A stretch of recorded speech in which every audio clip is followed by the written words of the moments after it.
ये वॉलनट है जिसे हम अखरोट कहते हैं। ये इस तरह हरे रंग का होता है जब इसे हम पेड़ से तोड़ते हैं। उसके बाद की सूरत सूखने की बाद की ये वॉलनट है, अखरोट है, और फिर इसके अंदर से एक गिरी निकलती है जिसे हम खाते हैं।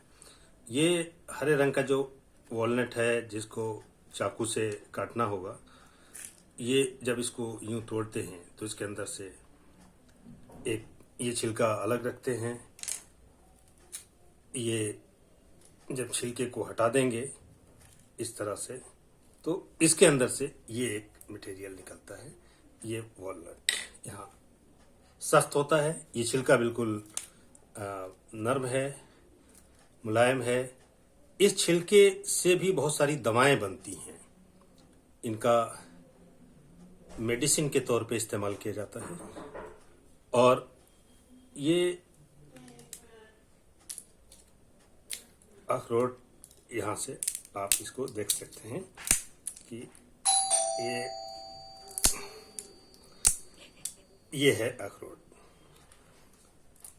यहाँ पे इसे कहते हैं।